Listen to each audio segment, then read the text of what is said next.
एक गांव में एक गरीब निर्मला नाम की बूढ़ी माँ अपने बेटे नैतिक के साथ रहा करती थी। निर्मला एक विधवा थी और अपने बेटे का एकमात्र सहारा थी। निर्मला का सपना था कि वो अपने बेटे नैतिक को एक सफल इंसान बनाए, इसलिए वो घर घर जाकर साफ सफाई और खाना बनाने का काम करती थी। माँ, मुझे शहर के कॉलेज में दाखिला मिल गया है। अब मुझे पढ़ाई के लिए शहर जाना होगा।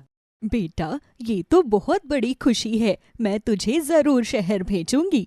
निर्मला ने अपने जमा पूंजी और गहने बेचकर नैतिक को शहर भेजने का इंतजाम किया। जब नैतिक को शहर के कॉलेज में दाखिला मिला तो निर्मला ने कुछ पैसे जुटाकर एक छोटे से कमरे का किराया दिया। वो दिन रात लोगों के घरों में जाकर नौकरानी का काम करती ताकि नैतिक को किसी चीज की कमी ना हो। लेकिन बदकिस्मती से नैतिक का ध्यान पढ़ाई से हट गया। वो कॉलेज में आवारागर्दी करने लगा और दोस्तों के साथ मस्ती में पैसे उड़ाने लगा। एक दिन सुबह सुबह निर्मला चाय बना रही थी। माँ, आज कॉलेज जाने का मन नहीं है। क्यों बेटा, तबीयत ठीक नहीं है क्या? नहीं, बस वैसे ही। नैतिक, तू समझता क्यों नहीं? पढ़ाई तेरा भविष्य बना सकती है। अगर तू ऐसे ही कॉलेज नहीं जाएगा तो आगे कैसे करेगा? माँ, हर दिन कॉलेज जाने से क्या होगा? वहाँ पढ़ाई कम, बस टीचर की बकवास ज्यादा होती है। बेटा, ये बकवास नहीं, तेरा सपना पूरा करने का रास्ता है। मैं यहाँ गांव छोड़कर सिर्फ इसलिए आई हूँ कि तू पढ़ लिख कर बड़ा आदमी बने। ठीक है माँ, जा रहा हूँ। माँ, सिर्फ 5,000। 5,000? इतने सारे पैसे?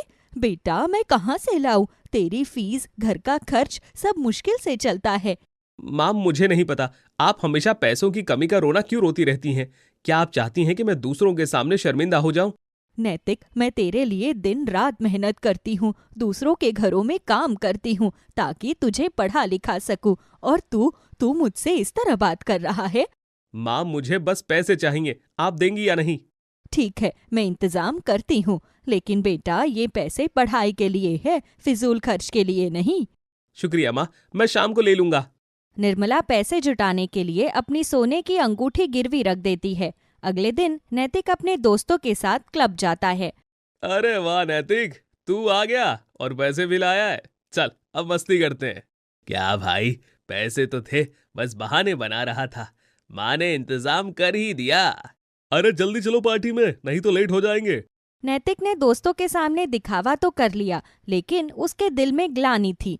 उसे एहसास होने लगा कि उसने अपनी माँ से झूठ बोलकर पैसे लिए और उनके साथ बुरा व्यवहार किया, लेकिन दोस्तों के दबाव में उसने अपनी माँ की मेहनत को नजरअंदाज कर दिया। हे भगवान, जब से नैतिक का कॉलेज जाना शुरू हुआ है, इसका खर्चा बहुत बढ़ गया है। लोगों के घरों में काम करने से इतने पैसे नहीं जुड़ पाते हैं और ऊपर से किराया भी इतना ज्यादा है। कुछ समझ नहीं आ रहा कि अब मैं क्या करूं। तभी निर्मला को कुछ याद आता है।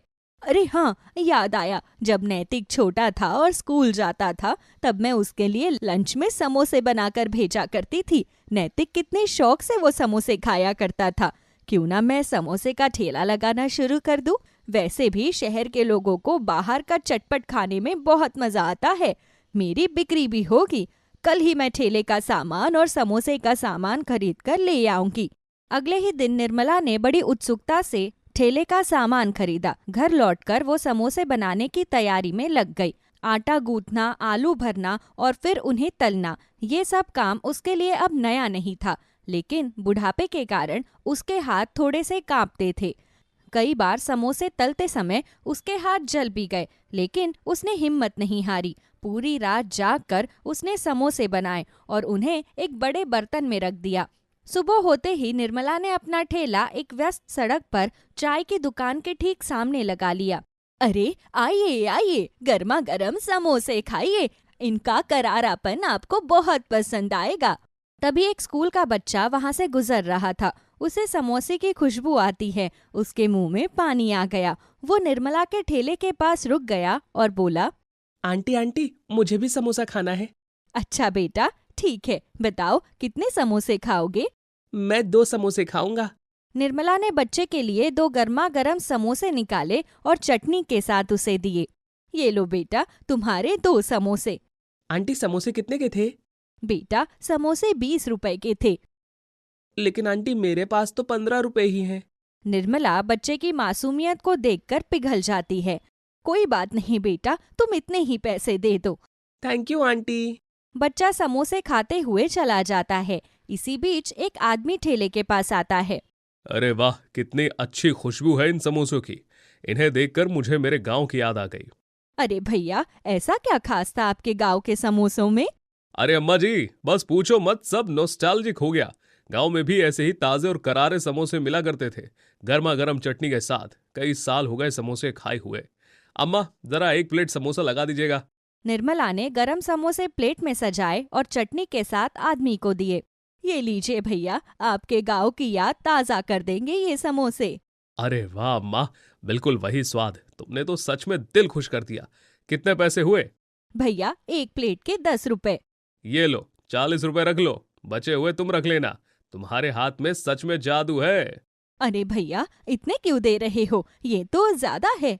अरे अम्मा रख लो, तुम्हारी मेहनत का इनाम है। अम्मा, समोसे की खुशबू तो पूरे रास्ते भर आ रही थी। क्या सच में इतने अच्छे हैं जितने लोग कह रहे हैं? बिटिया, एक बार खाओगी तो रोज आओगी। करारे समोसे है, ताजा चटनी के साथ। कितने दूं? एक प्लेट दे दो, चटनी ज्यादा डालना। निर्मला ने समोसे तैयार करके महिला को दिए। अरे वाह अम्मा, सच में मजेदार है। ये चटनी तो और भी बढ़िया है। क्या रेसिपी है? रेसिपी बता दी तो मेरी दुकान बंद करवा दोगी तुम, इसलिए सिर्फ समोसे के मजे लो। महिला मुस्कुराते हुए पैसे देकर चली गई। सुबह और शाम के समय लोग जब चाय की टपरी पर आते तो निर्मला के समोसे का आनंद भी लेते, जिससे पहले दिन निर्मला की अच्छी कमाई हो जाती है। एक दिन जब निर्मला ठेला लगाकर अपने समोसे बेच रही थी तो उसकी दुकान पर नैतिक और उसका दोस्त आता है। गर्मा गर्म समोसे, चटनी के साथ, आइए चखिए। नैतिक और उसका दोस्त रोहन वहां पहुंचते हैं। रोहन समोसे की खुशबू से खींचा चला जाता है। अरे वाह, क्या जबरदस्त खुशबू है। चल नैतिक, यहाँ के समोसे खाते हैं। अरे नहीं यार, कहीं और चलते हैं। अम्मा, 2 प्लेट समोसे लगा दो। जी बेटा, अभी देती हूँ। निर्मला समोसे निकालकर प्लेट में सजाती है और चटनी डालकर दे देती है। लो बेटा, गर्मा गर्म समोसे। चटनी ज्यादा चाहिए तो बोल देना। रोहन एक समोसा खाता है, फिर मुंह बनाता है। अरे ये क्या, समोसे तो ठंडे हैं और ये चटनी भी ज्यादा तीखी है। कहीं ये ठेला सिर्फ दिखावा तो नहीं है? लगता है ये समोसे तो सिर्फ मजबूरी में ही खाएगा। नैतिक का चेहरा शर्म से लाल हो जाता है। वो चुपचाप खड़ा रहता है। बेटा, अगर समोसे पसंद नहीं आए तो मैं दूसरा बना देती हूँ, लेकिन ये खराब नहीं है। मैं रोज ताजा समोसे बनाती हूँ। अरे रहने दो अम्मा, अब और मत बनाओ। वैसे भी मैं सिर्फ मजाक ही कर रहा था। निर्मला की नजर नैतिक पर पड़ती है, जो चुपचाप खड़ा है। उसे देखकर निर्मला की आंखों में आंसू आने लगते हैं। घर लौटकर नैतिक ने गुस्से में दरवाजा खोला। निर्मला अभी ही ठेले से लौटी हुई थी और थकी हुई होती है। माँ, आपको क्या जरूरत थी ठेला लगाने की? अगर मेरे दोस्तों को पता चल जाता तो मेरी कितनी बेइज्जती होती। बेटा, मैं ये सब तेरे लिए ही कर रही हूँ, तेरी पढ़ाई के पैसे पूरे करने के लिए। पढ़ाई के पैसे? ये काम करके आप मुझे शर्मिंदा कर रही हैं। मैं अपने दोस्तों के सामने आपकी वजह से मजाक बन जाऊंगा। बेटा, मैंने कभी नहीं सोचा कि मेरी मेहनत तुझे शर्मिंदा करेगी। मैं तो सिर्फ तुझे बड़ा आदमी बनाने का सपना देख रही थी। बस माँ, मुझे और कुछ इमोशनल ड्रामा नहीं चाहिए।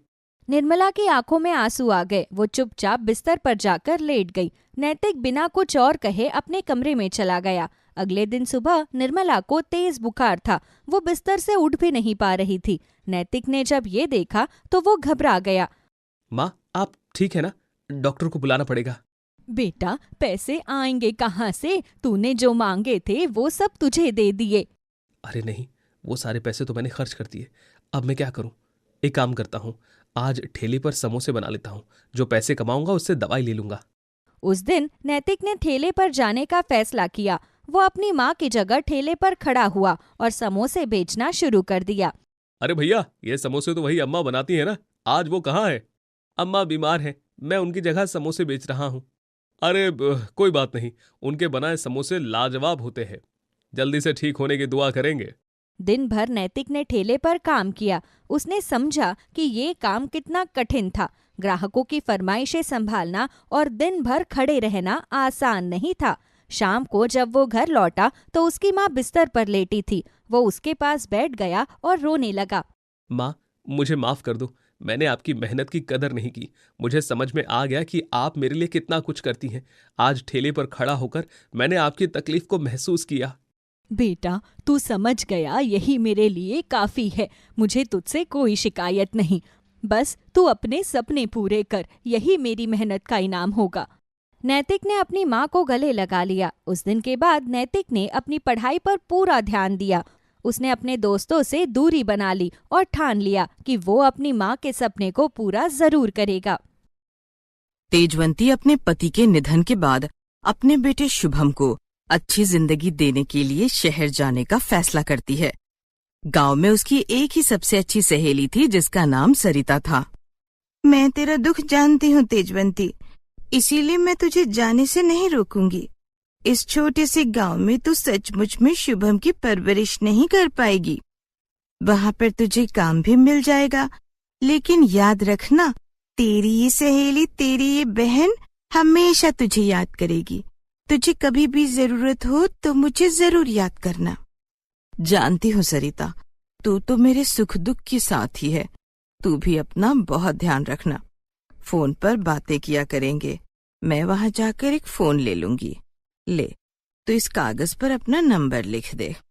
सरिता उसे अपना नंबर दे देती है। सरिता के घर के हालात काफी अच्छे थे, लेकिन वो तेजवंती को बहुत मानती थी और अपने परिवार से छुपकर वो उसकी मदद भी करती रहती थी। दोनों सहेलियां आपस में गले मिलती हैं और तेजवंती शुभम को लेकर शहर आ जाती है। सरिता ने वहीं पर ही अपने रहने वालों से तेजवंती के बारे में पहले से ही बता दिया था, इसीलिए तेजवंती को लोगों के घरों में काम करने का काम मिल जाता है और वो एक छोटा सा घर भी किराए पर ले लेती है।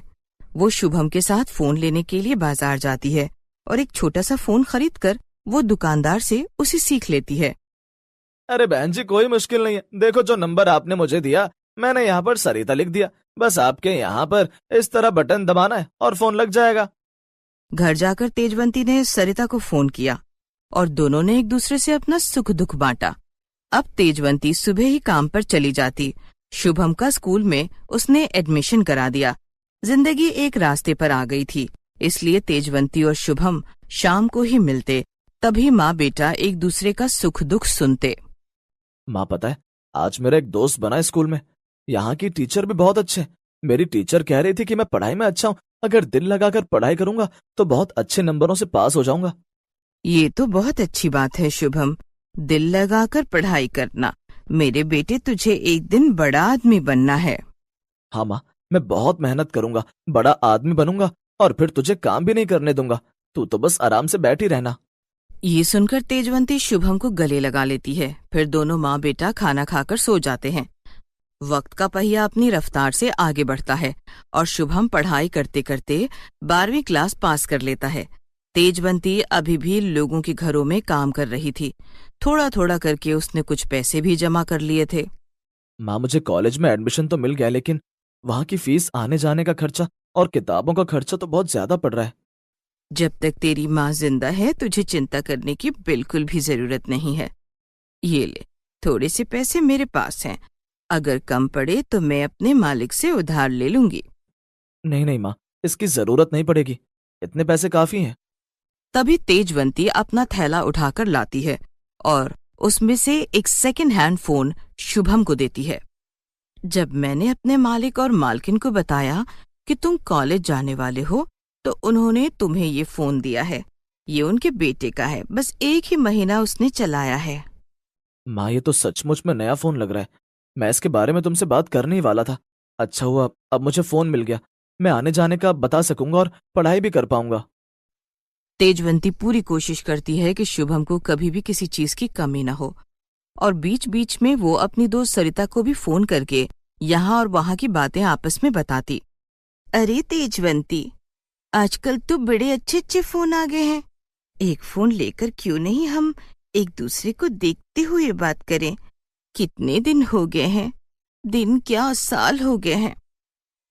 अरे हाँ सरिता, मेरे बेटे के पास फोन है। आज शाम को उसे आने दे, फिर मैं तुझे देखूंगी और तू मुझे देखना। शाम को शुभम सरिता का नंबर मिलाकर तेजस्वी और सरिता की बात करा देता है। दोनों सहेलियां अब बूढ़ी हो चुकी थीं। एक दूसरे को देखकर हंसते हुए बातें कर रही थीं। 3 साल देखते ही देखते गुजर गए और शुभम को एक बहुत ही अच्छी कंपनी में नौकरी मिल गई। माँ, देखना, तेरी मेहनत रंग ले आई। आज मुझे नौकरी मिल गई है। बस अब तू कभी किसी के भी घर में काम नहीं करेगी। सच कहूं शुभम, अब मेरे अंदर भी इतनी हिम्मत नहीं बची है। मुझे बड़ी खुशी है बेटा कि अब तेरी वजह से मैं भी आराम कर पाऊंगी। 1 साल निकल जाता है। फिर शुभम एक दिन एक लड़की को घर लेकर आता है और तेजवंती से मिलवाता है। माँ, इससे मिलो, ये नेहा है, मेरी ही ऑफिस में काम करती है। हम एक दूसरे को पसंद करते हैं माँ, और शादी करना चाहते हैं। हाँ हाँ बेटा, क्यों नहीं, मुझे तो बहू बहुत अच्छी लगी। फिर शुभम की शादी हो जाती है। लेकिन नेहा वैसी नहीं थी जैसा कि वो ऊपर से दिखाती थी। वो बहुत ही तेज और चालाक थी। आते ही उसने तेजवंती का जीना हराम कर दिया और बेचारी तेजवंती अपने बेटे को कुछ नहीं बताती ताकि उसका घर खराब ना हो जाए। एक दिन, सुन बुढ़िया, सुबह से बर्तन पड़े हुए हैं, तुझे दिखाई नहीं देता?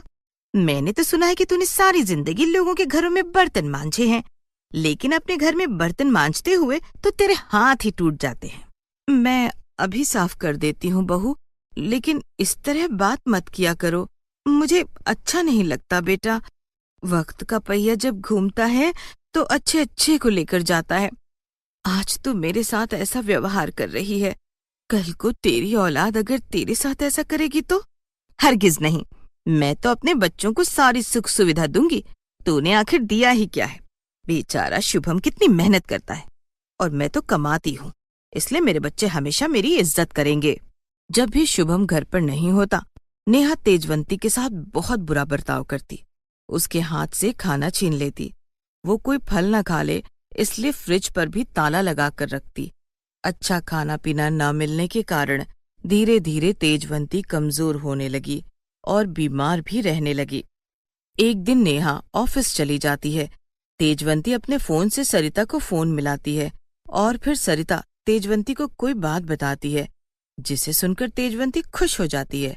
शाम को जब शुभम और उसकी पत्नी घर आते हैं तो तेजवंती अपना सर पकड़कर बैठी हुई थी। नेहा को ही सारे घर का काम करना पड़ता है और रात को वो शुभम से कह देती है, शुभम, मैं नौकरी करूं या तुम्हारी माँ की चाकरी करूं? बहुत हो गया, इनको वृद्धाश्रम भेज दो। लेकिन नेहा, फैसला तुम्हें करना है, तुम्हें माँ चाहिए या अपना परिवार चाहिए? अगले दिन शुभम तेजवंती से बात करता है। तेजवंती भी हाँ कह देती है और वृद्ध आश्रम चली जाती है।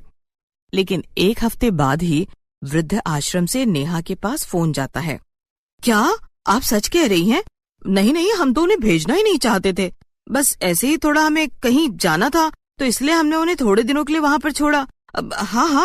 हाँ, मैं अभी आ रही हूँ उन्हें लेने के लिए। नेहा तुरंत ऑफिस से निकल जाती है और गाड़ी लेकर तेजवंती को घर ले आती है। मैंने तुम सबको बहुत ही याद किया और अपनी किस्मत आजमाने के लिए मैंने वहीं पर से एक लॉटरी का टिकट खरीद लिया। तुम्हें पता है, मेरी किस्मत जग गई, 5 लाख मिले हैं पूरे। जब मुझे पता चला कि आपको 5 लाख मिले हैं, मैंने भी सोच लिया कि आपको वृद्धाश्रम में रहने की क्या जरूरत है, मैं हूं ना आपकी सेवा करने के लिए।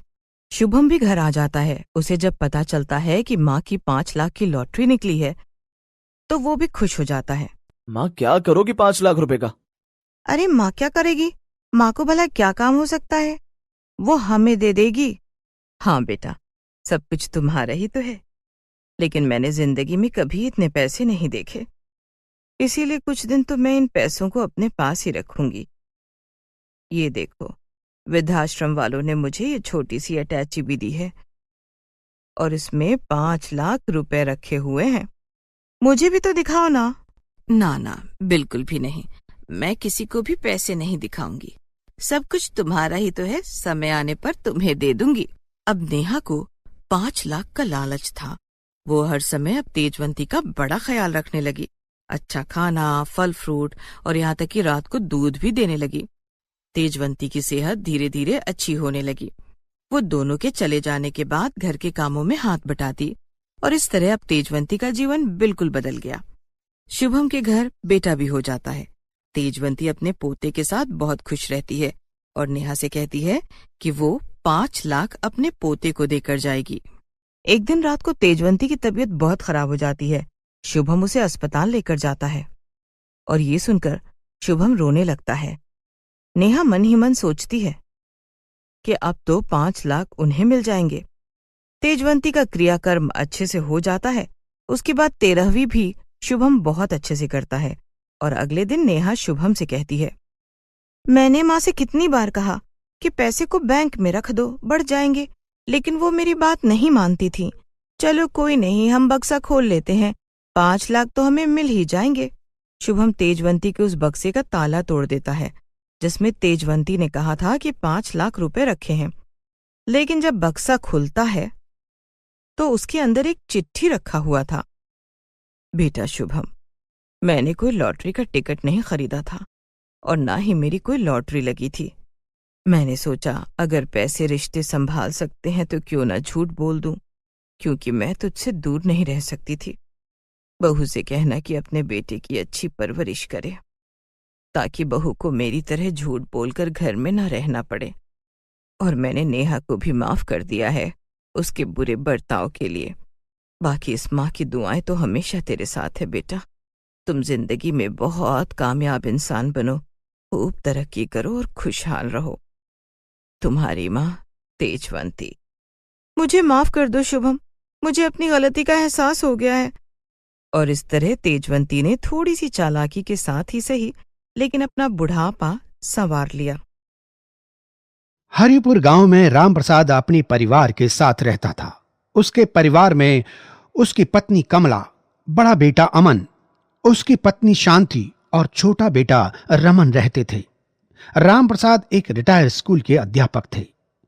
उनके पेंशन के पैसों से ही घर का गुजारा चलता था। वो सभी मिलजुल कर एक साथ रहते थे। अमन छोटा मोटा काम करता था और रमन अपनी पढ़ाई पूरी करके किसी काम की तलाश में था। सब कुछ सही चल रहा था कि एक दिन अचानक राम प्रसाद की तबीयत खराब हो जाने की वजह से उनका देहांत हो गया। राम प्रसाद की मृत्यु के बाद पूरा परिवार शोक में डूब गया था। राम प्रसाद की कुछ जमा पूंजी थी जिससे अब घर चल रहा था। एक दिन अमन की पत्नी शांति अपने पति से कहती है, अजी सुनते हो, अब आगे क्या करना है? पिताजी के मरने के बाद अब आप क्या करोगे? आपने कुछ सोचा है? हाँ, वही सोच रहा हूं, पर कुछ समझ नहीं आ रहा कि क्या करूं। अरे मैं तो कहती हूँ कि जो पैसे पिताजी ने आपको रखने के लिए दिए थे, उन पैसों से तुम अपने लिए एक नया घर और कुछ काम करने की सोचो ताकि हमारा भविष्य सुरक्षित हो। और हाँ, बाकी बची हुई जायदाद का बंटवारा कर दो। हाँ शांति, तुम बिल्कुल सही कह रही हो। पिताजी के दिए हुए पैसों के सही इस्तेमाल का अब समय आ गया है। मुझे मंडी के पास एक दुकान और एक मकान ले लेना चाहिए। कुछ दिन ऐसे ही बीत गए। एक दिन शांति अपने पति अमन और अपने देवर रमन से कहती है, मुझे लगता है अब आप दोनों को जायदाद का बंटवारा कर लेना चाहिए। क्यों, ठीक कहा ना मैंने देवर जी? जी भाभी जी, जैसा आप लोगों को ठीक लगे। फिर उसके बाद वो सब लोग एक साथ बैठकर अपने पिता की जायदाद का बंटवारा करने लगते हैं। देखो रमन, मंडी के पास वो जो छोटी जमीन है वो मैं रख लेता हूं, क्योंकि मैं तुम्हारा बड़ा भाई हूं। मैं तुम्हारे लिए इतना तो कर ही सकता हूं। और हां, वो जो घर के सामने वाली बड़ी जमीन है उसे तुम रख लो। इसके बारे में क्या बोलते हो बताओ? अगर तुम्हें कोई दिक्कत है तो अभी बोल दो। नहीं नहीं भैया, मुझे कोई दिक्कत नहीं है। आप मुझसे बड़े हैं और आप जो भी फैसला लोगे वो मेरे भले के लिए ही होगा। मुझे आपके फैसले से कोई परेशानी नहीं। आपको जैसा सही लगे आप करो। माँ जी, अगर आप चाहें तो हमारे साथ चलकर रह सकती हैं, हमें बहुत खुशी होगी। नहीं नहीं बहू, अपने जीते जी तो मैं इस घर से दूर नहीं जा सकती हूँ। तुम मेरी चिंता मत करो, रमन है ना मेरा ध्यान रखने के लिए। तुम लोग जाओ और आराम से रहो।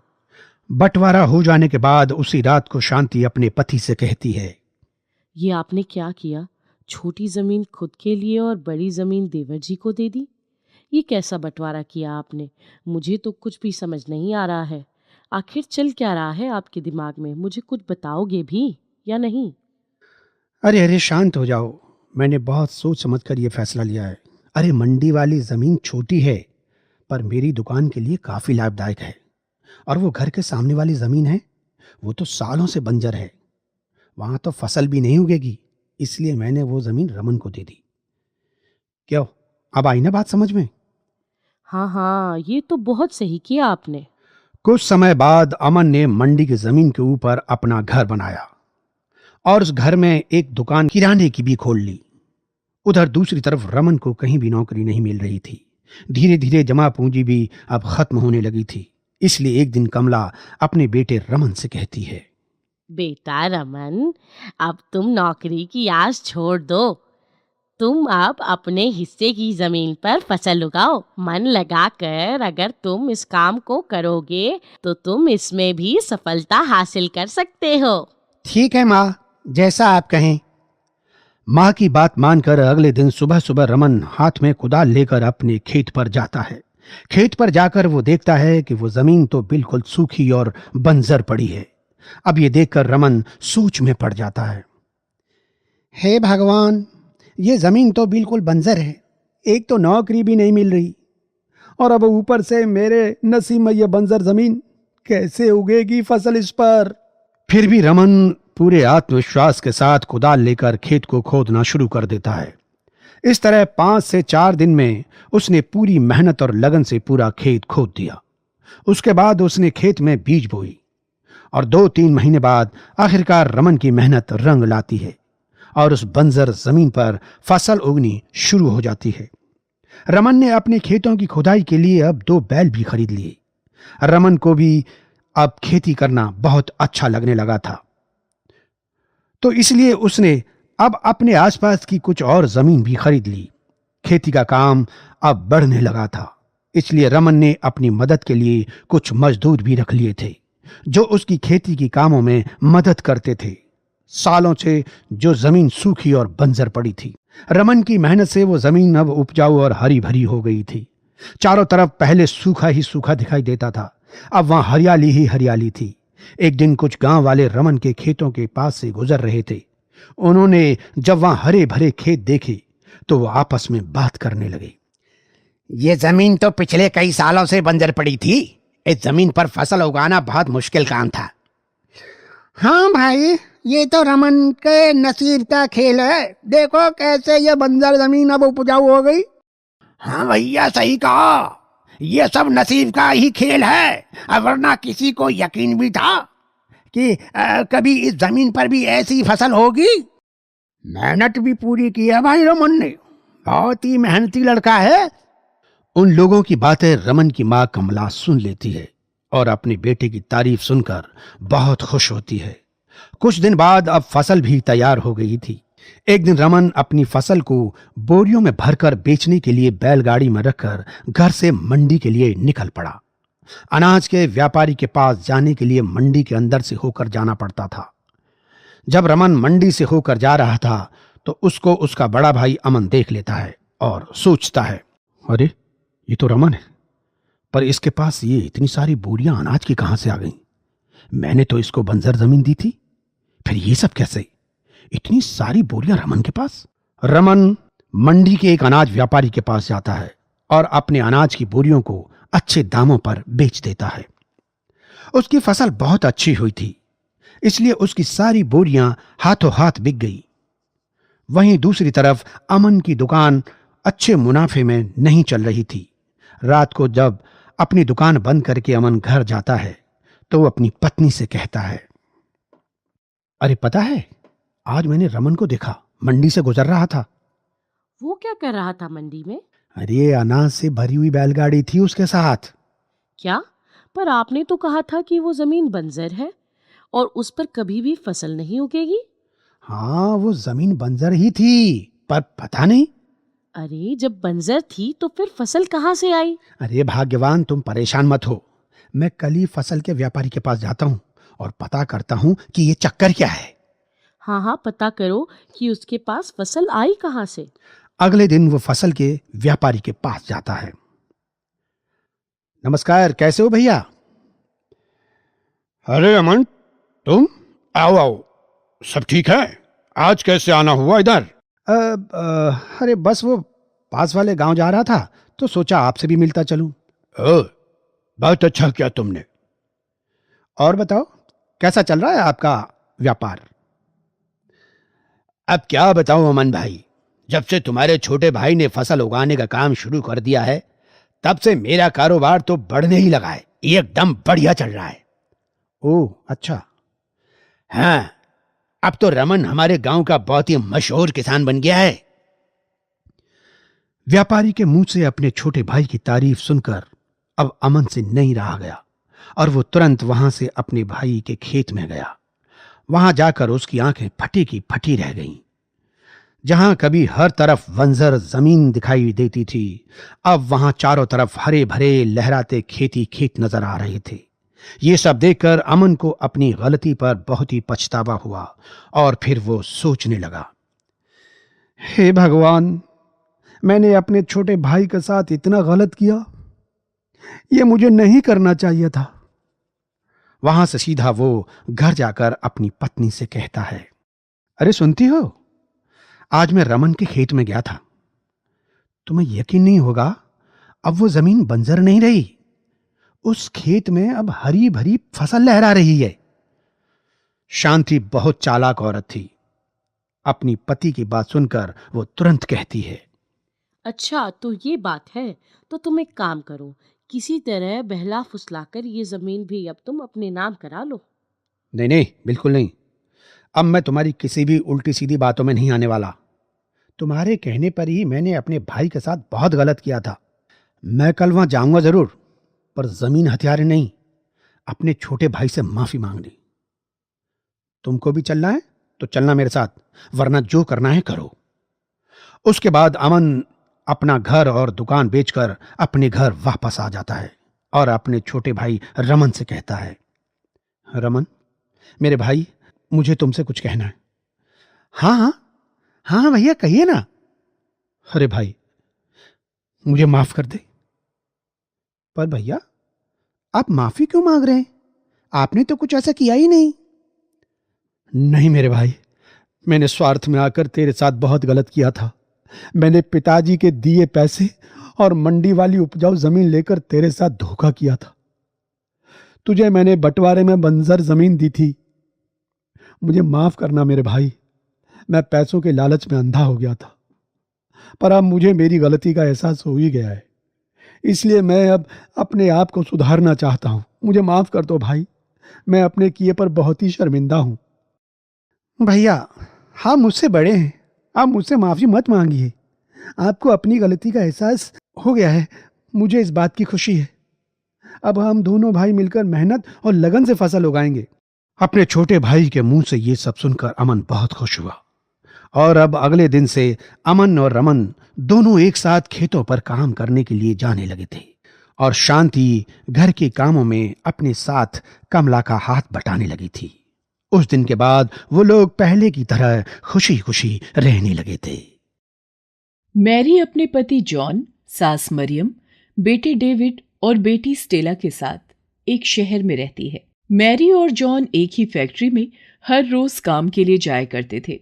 मैरी के बच्चे डेविड और स्टेला पास के ही स्कूल में पढ़ते थे। दोनों बच्चे पढ़ाई में बहुत ही होशियार थे। मैरी और उसका परिवार किराए के एक घर में रहते थे। मैरी और जॉन पूरा दिन काम करते थे और शाम को ही घर आते थे। दोनों बच्चे डेविड और स्टेला घर पर अपनी दादी मरियम के साथ रहते थे। सुबह काम पर जाने से पहले मैरी उन लोगों के लिए खाना बनाकर जाती थी। दोनों स्कूल से आकर अपनी दादी के साथ मिलकर वो खाना खा लेते थे। कुछ दिनों बाद क्रिसमस भी आने वाली थी। मैरी की बेटी स्टेला रोज स्कूल से घर आते समय चर्च में जाया करती थी। उसका ये काम रोज वहां आने वाली एक महिला एनी देखती थी।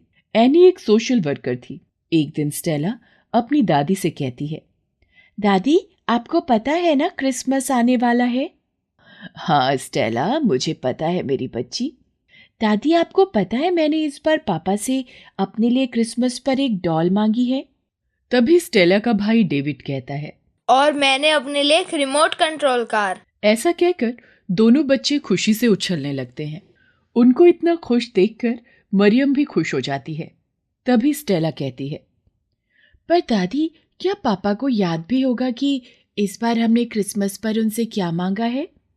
अरे हाँ, तुम्हारे पापा को सब याद है कि तुमने क्रिसमस पर क्या मांगा है। तुम लोग अच्छे बच्चे बनकर रहोगे और शैतानी बिल्कुल नहीं करोगे तो तुम्हारे पापा तुम्हें तुम्हारे क्रिसमस गिफ्ट जरूर ला कर देंगे, ठीक है? ठीक है दादी जी। हम आपकी बात ध्यान रखेंगे दादी। ऐसा कहकर दोनों बच्चे घर से बाहर खेलने चले जाते हैं। उधर जॉन और मैरी जिस फैक्ट्री में काम करते थे वो फैक्ट्री नुकसान में चल रही थी, इसलिए वहां लोगों को काम से निकाला जा रहा था। उन्हीं लोगों में जॉन और मैरी भी शामिल थे। जॉन और मैरी को भी उनकी जॉब से निकाल दिया गया। वो लोग शाम को निराश होकर घर वापस आते हैं। उन दोनों को आता देखकर स्टेला और डेविड उनके पास आ जाते हैं और कहते हैं, मम्मी, आप कुछ नहीं लाई आज? आपको पता है ना कि क्रिसमस आने वाला है? हाँ बेटा, मुझे पता है कि क्रिसमस आने वाला है, मैं ले आऊंगी। अभी तुम लोग अंदर चलो मेरे साथ। घर के अंदर जाकर डेविड कहता है, पापा, मेरे दोस्त के पापा ने भी उसके लिए नए नए कपड़े और खिलौने खरीदे हैं। बहुत सारा सामान खरीदा है क्रिसमस के लिए। आज मैं उनके घर गया था तो उसने मेरे को सब दिखाया। पापा, जब आप मेरे लिए रिमोट कंट्रोल कार खरीदोगे ना तो नए कपड़े भी खरीद लेना। पापा, भूलना मत। और हाँ पापा, मेरी डॉल को भी लाना मत भूलना। स्टेला और डेविड की बात सुनकर मैरी कहती है, अरे तुम्हारे पापा कुछ नहीं भूले हैं। अब तुम लोग जाओ और जाकर अपनी पढ़ाई करो, तब तक मैं खाना बना देती हूँ। दोनों बच्चे दूसरे कमरे में पढ़ने चले जाते हैं और मैरी रसोई में खाना बनाने चली गई। तब जॉन अपनी माँ से कहता है, माँ, मेरी और मैरी की नौकरी चली गई है। अब जब तक नया काम नहीं मिल जाता तब तक जो पैसे बचे हैं उनको बहुत ही ध्यान से खर्च करना होगा। माँ, आप स्टेला और डेविड को किसी तरह समझा देना कि इस बार हम लोग क्रिसमस नहीं मना पाएंगे। कोई बात नहीं जॉन, तू चिंता मत कर, मैं बच्चों को समझा दूंगी। फिर अगले दिन सुबह जॉन काम की तलाश में इधर उधर भटकता रहता है, पर उसे कोई काम नहीं मिला। इसी तरह एक हफ्ता निकल गया, पर अभी तक जॉन को कोई काम नहीं मिला था। जो पैसे उनके पास बचे थे उनसे उसने घर का किराया और बाकी जरूरी काम खत्म किए। अब उसके पास बहुत ही थोड़े पैसे बचे थे। मेरी तो कुछ भी समझ में नहीं आ रहा कि अब घर का खर्चा कैसे चलेगा। सारे पैसे तो अब खत्म होने वाले हैं। हाँ वो तो है। वो आज पड़ोस वाली संध्या कह रही थी कि वो जहाँ काम करती है वहाँ एक जगह खाली है। आप कहीं तो क्या मैं वहाँ जाऊँ? कहाँ काम करती है संध्या? बेकरी में काम करती है। मैंने सोचा कि मैं वहाँ काम कर लूँ। हाँ, तुम वहाँ काम कर लो। अगर तुम वहाँ काम करोगी तो कुछ ना कुछ पैसों का इंतजाम तो हो ही जाएगा। शाम को स्टेला अपनी दादी से कहती है, दादी, क्या सच में मम्मी और पापा की नौकरी चली गई है? हाँ स्टेला, ये सच है। फिर इस बार क्रिसमस पर हमारे लिए गिफ्ट्स कौन खरीदेगा? कोई बात नहीं स्टेला, क्रिसमस पर नहीं खरीद पाए तो क्या हुआ? जैसे ही पैसे आएंगे वो लोग तुम्हारे लिए गिफ्ट्स ले आएंगे। नहीं, मुझे नहीं चाहिए बाद में, मुझे तो क्रिसमस पर ही चाहिए। सब लोग तो क्रिसमस पर ही खरीदते हैं ना, तो हम भी तभी खरीदेंगे। देखो डेविड, अभी हम लोगों के पास इतना पैसा नहीं है ना जो हम क्रिसमस पर गिफ्ट्स खरीद सके। बात को समझो मेरे बच्चे, तुम तो अच्छे बच्चे हो ना। अच्छा चलो, हम लोग एक काम करते हैं। स्टेला, तुम रोज चर्च जाती हो ना? हाँ दादी। चलो, इस बार हम सब मिलकर चर्च जाएंगे और जीसस से तुम लोगों के लिए क्रिसमस का गिफ्ट मांगेंगे। हम सब जब मिलकर प्रेयर करेंगे ना तो जीसस तुमको तुम्हारे गिफ्ट्स लाकर दे देंगे। अपनी दादी के मुंह से ये बात सुनकर दोनों बहुत ही खुश हो जाते हैं। क्या आप सच कह रही हैं दादी? अरे हाँ मेरे बच्चे, एकदम सच। तुम जीसस से जो भी मांगोगे वो तुम्हें सब ला कर देंगे। मैरी भी अब बेकरी में काम करने लग गई थी। बेकरी में काम करते करते मैरी को अब एक हफ्ता भी हो गया था। क्रिसमस को अब 3 ही दिन बचे थे। मैरी बेकरी के मालिक के पास जाती है। अब सर, मुझे काम करते करते यहाँ भी 1 हफ्ता ही हुआ है। पता नहीं कैसे कहूँ मैं आपको। बोलो, क्या कहना चाहती हो तुम? सर, मैंने अपने बच्चों को क्रिसमस पर गिफ्ट्स लाने का वादा किया है। अगर थोड़े से पैसे मिल जाते तो अच्छा रहता। ये क्या कह रही हो तुम? मैं तुमको 1 महीने होने से पहले पैसे नहीं दे सकता, पर तुम अपने बच्चों के लिए यहाँ से केक लेकर जा सकती हो। चलो अब काम पर लग जाओ, बहुत सारा काम पड़ा है बेकरी में। ठीक है सर। ऐसा कहकर मैरी बेकरी में काम पर लग जाती है। स्टेला, डेविड और मरियम तीनों मिलकर चर्च जाते हैं। और वहां जीसस से मिलकर प्रेयर करते हैं। अब वो तीनों मिलकर रोज चर्च जाने लगे।